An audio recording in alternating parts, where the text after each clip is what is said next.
Bismillahirrahmanirrahim. Assalamualaikum warahmatullahi wabarakatuh. Kali ini saya akan menyampaikan materi mengenai penyusunan program kerja dan kalkulasi persentase keberhasilan OSIS. Sebelum masuk ke presentasi, sebelumnya perkenalan diri dulu ya. Nama saya Aprlita Nabila, biasa dipanggil Bella. Jangan lupa follow IG @beau ya. Dulu waktu di OSIS kelas 10 saya anggota departemen 5. Kelas 11 kebetulan jadi wakil ketua OSIS 1. Nama OSISnya Oresto. Itu tahun 2013-2014. Selanjutnya lulus di tahun 2015, lanjut kuliah di Universitas Singapura Bangsa Karawang, jurusan manajemen. Alhamdulillah udah selesai di tahun 2019. Sekarang kegiatannya lagi kerja jadi jadi engineering staff di PT Sanohasi Manufacturing Indonesia. Yos, kita masuk ke materinya ya. Pertama, program kerja itu apa sih? Nah, ini aku udah kasih menurut secara umumnya pun secara ahli. Kalau secara ahlinya ada yang bilang ini kegiatan untuk membuat rencana, untuk mencapai tujuan. Ada juga bilang sesuatu yang sistematis dan perlu pengetahuan untuk penggunaannya. Nah, kalau dirangkum secara umumnya sih, program kerja dapat diartikan sebagai suatu rencana kegiatan organisasi yang dibuat untuk jangka waktu tertentu yang tentunya sudah disepakati oleh seluruh pengurus organisasi. Nah, untuk apa sih bikin program kerja itu tuh? Fungsinya apa gitu? Pertama, fungsinya untuk membantu pencapaian visi dan misi. Karena kan teman-teman ketika jadi mau mengajukan diri sebagai calon ketua OSIS kan, menyampaikan visi misinya, tentunya tahu kan visi misi itu apa, visi kan yang ingin dicapai, dan misi bagaimana cara mencapai visi. Nah, kayak gimana sih supaya visi misinya tercapai? Nah, itulah fungsinya hadirnya program kerja supaya visi misinya bisa terlaksana. Kedua, membantu menjawab kebutuhan organisasi. Program kerja yang terencana dan tepat akan memberikan solusi bagi semua persoalan yang akan dihadapi oleh organisasi. Oleh karena itu, program kerja ada untuk supaya kebutuhan organisasi itu bisa terpenuhi. Yang terakhir, membantu organisasi bekerja secara sistematis dan terstruktur. Karena kalau kita mengerjakan sesuatu tanpa tidak sesuai juklaknya, tanpa sesuai peraturannya, tentu saja akan membingungkan ya. Dan jadi tidak bisa diukur juga keberhasilannya.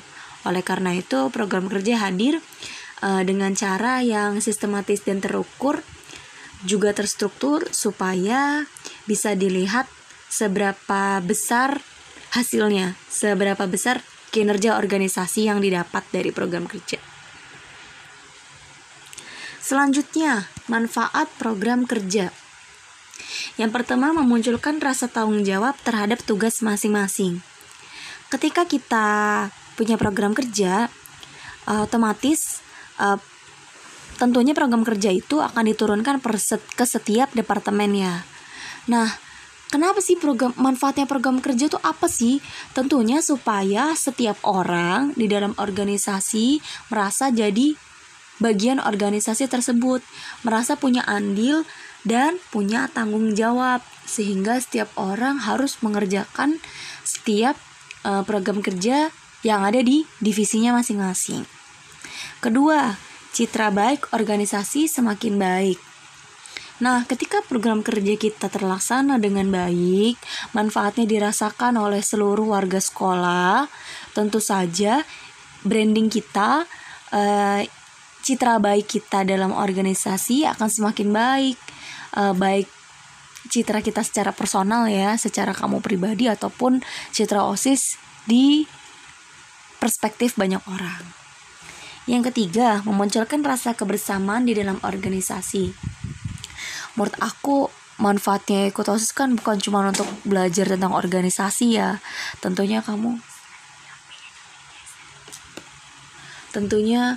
kamu juga ingin ada rasa senang ikut bersosialisasi, ada rasa memiliki sense of belonging dan rasa kebersamaan.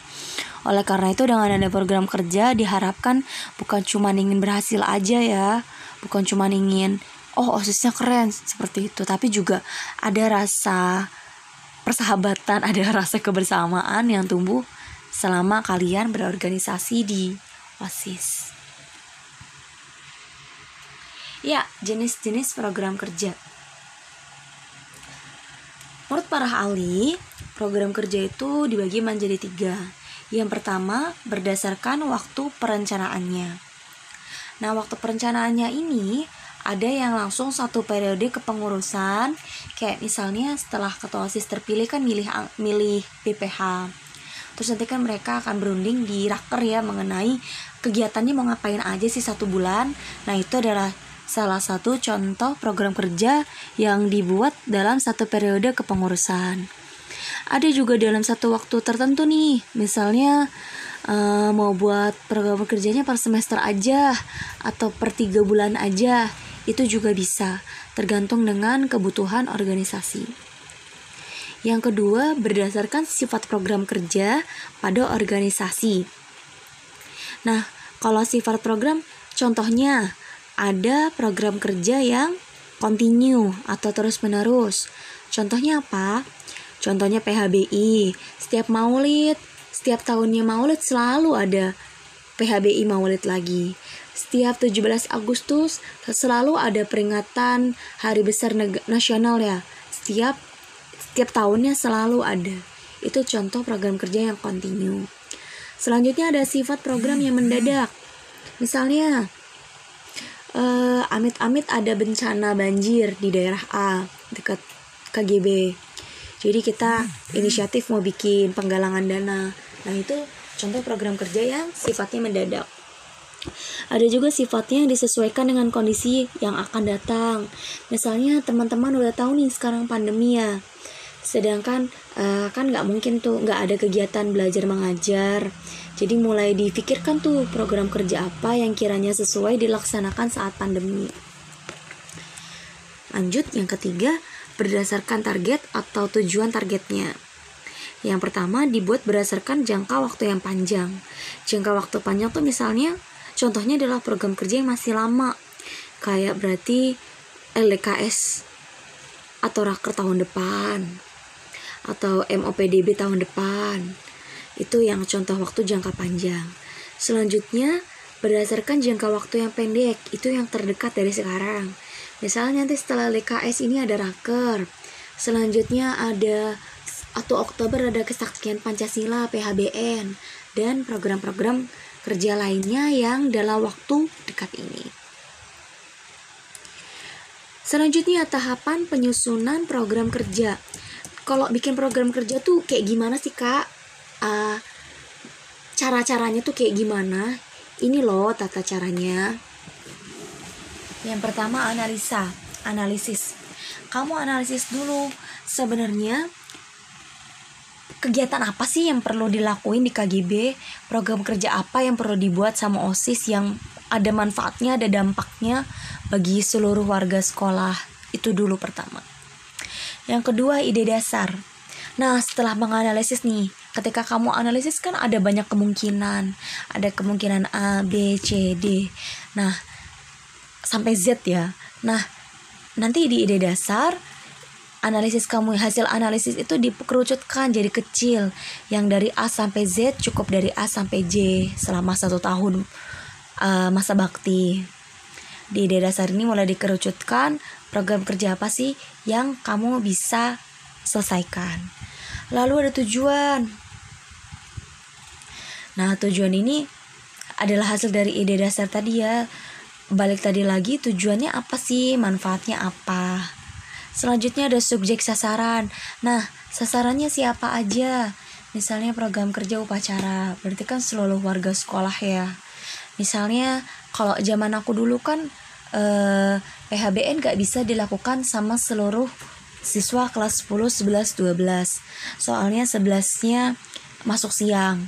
Nah, berarti kelas 11-nya gak bisa tuh ikut PHBN 17 Agustus pengibaran.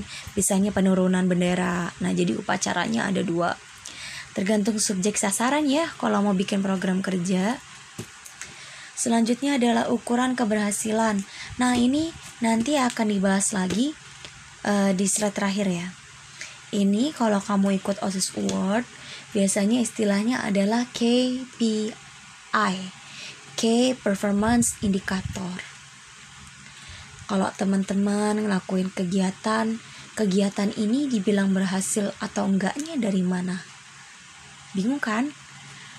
Berhasil itu kan menurut setiap orang beda. Kalau menurut aku berhasil itu kalau pesertanya banyak. Siapa tahu kalau menurut kamu berhasil itu kalau ada income-nya, kalau ada penghasilannya lebih yang bisa disimpan, itu baru berhasil. Kan bingung. Sebenarnya ukuran berhasil yang benarnya apa? Nah, nanti kita belajar ya di slide terakhir tentang kalkulasi perhitungan keberhasilan program kerja. Selanjutnya menentukan model, metode, dan materi. Nah, ini misalnya kayak saat-saat ini yang lagi pandemi, tentu saja class meeting gak bisa dong diadain kalau lagi pandemi. Nah, gimana nih modelnya, metodenya, materinya yang terbaru kalau misalnya lagi pandemi? Misalnya jadi via online, lomba catur via online kan bisa. Atau jadi mabar, PUBG, ML, itu kan e-sport ya, kan sekarang lagi zaman-zamannya booming e-sport. Bisa juga tetap diadain. Jadi class meetingnya bisa tetap terlaksana via online gitu, menyesuaikan dengan kondisi saat ini. Yang terakhir ada tempat dan waktu. Nah, ini juga bersangkut paut dengan yang tadi. Karena sekarang pandemi kan jadi nggak bisa dilaksanakan di sekolah. Berarti kan tempatnya bisa di rumah masing-masing ya. Yang penting waktunya menyesuaikan dengan kalender pendidikan teman-teman yang lebih ngerti ya daripada saya.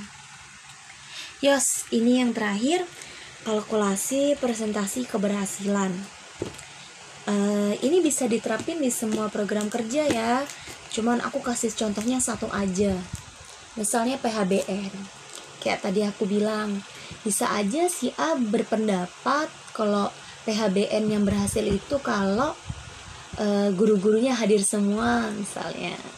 Atau PHBN berhasil itu kalau dilaksanakan di hari yang bertepatan dengan hari besarnya. Misalnya kalau 17-an berarti itu harus upacaranya 17 Agustus. Nah, itu baru berhasil. Berarti kalau dirayanya meleset 18-19 Agustus, berarti itu nggak berhasil. Bisa kan begitu? Nah, tapi kalau perspektif aku sih, ukuran keberhasilan itu kalau untuk PHBN paling mudah, paling akurat ya dari jumlah peserta upacara. Kenapa? Karena kalau jumlah itu kan hasilnya angka. Kalau angka kan berarti pengukurannya sama. Berarti kan mau aku yang hitung, mau kamu yang hitung, mau pokok suara yang hitung, hasilnya angkanya akan sama, jumlah pesertanya akan sama. Nah, itulah cara mengukur keberhasilannya bagus adalah dengan sesuatu yang hasilnya mau dihitung orang yang berbeda, hasilnya akan tetap sama, begitu. Jadi yang diambil biasanya jumlah peserta upacara. Nah, contoh perhitungannya, jumlah peserta upacara tahun ini, nah, dibagi dengan target yang telah ditentukan. Misalnya, kamu targetnya kalau PHBN itu yang berhasil itu 80% ya. Anggaplah misalnya siswa KGB ada 100 misalnya. Nah, kamu targetnya 80%, berarti 80 orang ya. Sedangkan yang hadir upacara 70.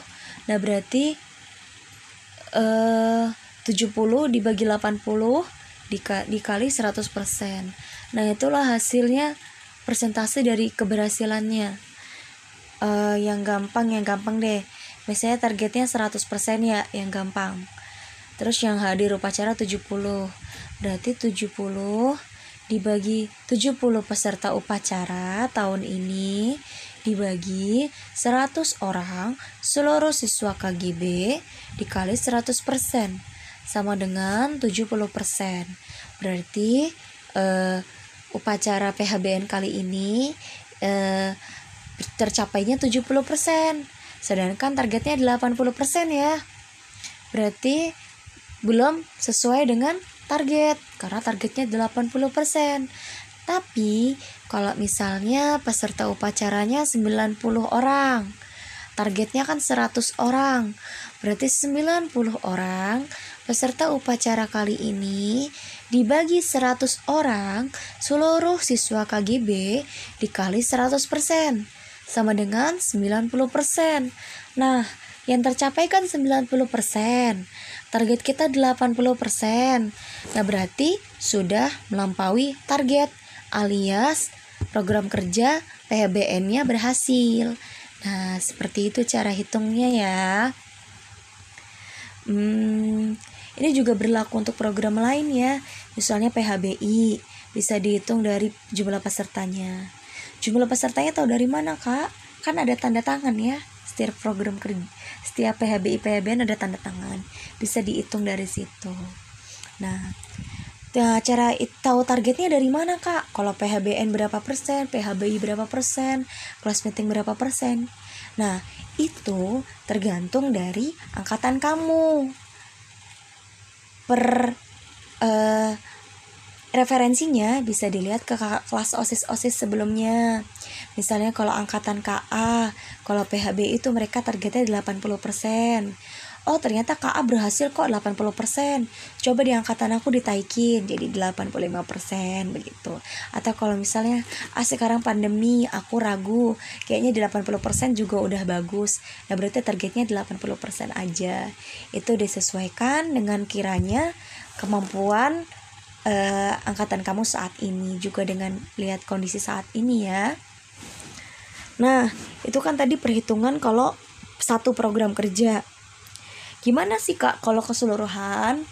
Nah, ini nanti untuk cek untuk ketua OSIS nih, nanti di LPJ-nya, di laporan pertanggungjawabannya, cara hitungnya. Program kerja yang telah dilaksanakan 1 tahun tuh, program kerja apa yang bisa diselesaikan, dibagi jumlah seluruh program. Rencananya, dulu kamu berapa program sih yang dibuat, dan dikali 100%. Misalnya dulu kamu targetnya 20 program kerja, tapi yang terlaksana 19 program kerja. Berarti kan 19 program kerja yang sudah dilaksanakan dibagi 20 program kerja yang dulu direncanakan dikali 100%. Hasilnya 95% ya, kalau nggak salah. Jadi target keberhasilan OSIS di angkatan ini adalah 95%. Seperti itu deh cara gampangnya hitung kalkulasi presentasi keberhasilan. Atau kalau yayasan tren biasa nyebutnya KPI, Key Performance Indicator.